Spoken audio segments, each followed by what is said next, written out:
السلام علیکم۔ آپ لوگوں کو یہ رمضان المبارک بہت بہت مبارک ہو۔ عبادتیں تسبیح سے مشروط نہیں، نیتوں کی پابند ہوتی ہیں۔ نیتوں میں کھوٹ ہو تو برسوں کی ریاضت بیکار جاتی ہے۔ امام زین العابدین رحمۃ اللہ علیہ نے فرمایا، آخری زمانے میں جو چیز سب سے کم ملے گی وہ بھروسہ مند دوست اور حلال رزق ہوگا۔ محبت، معافی، عبادت پردے میں رکھنے کی چیزیں ہیں۔ اصل تو یہی عبادت ہے کہ درد سب کا بانٹ لینا چاہیے۔ عبادت کا بہترین وقت جوانی ہے، اس لیے اپنی جوانی میں خوب دل لگا کر عبادت کیجیے۔ محبت عبادت کی طرح دل میں اترتی ہے اور عبادت میں بدلہ نہیں مانگا جاتا، بس قبولیت کی دعا کی جاتی ہے۔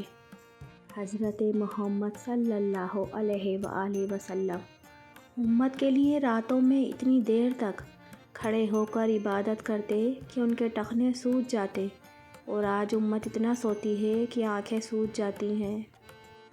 اپنا نشان سجدہ دکھا کر غرور نہ کر، میرا اللہ تو نیتوں سے نتیجے نکال لیتا ہے۔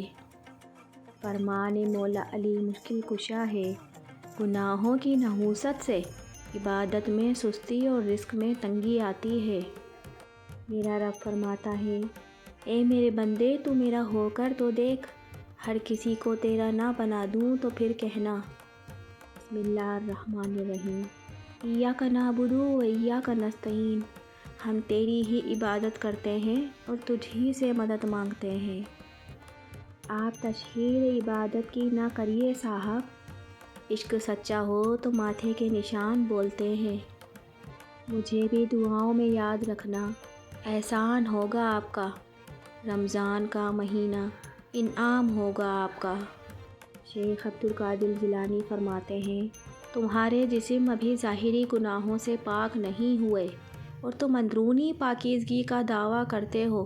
تم مخلوق سے تو درست رویہ رکھتے نہیں اور خالق سے درست رویہ رکھنے کا دعویٰ کرتے ہو۔ اور میں نے سجدے میں جا کر اللہ سے بات کی تو پتہ چلا کہ وہ آزمائے گا مجھے دنیا کی ہر محبت دکھا کر اور پوچھے گا، بتا کون ہے تیرا سوائے میرے۔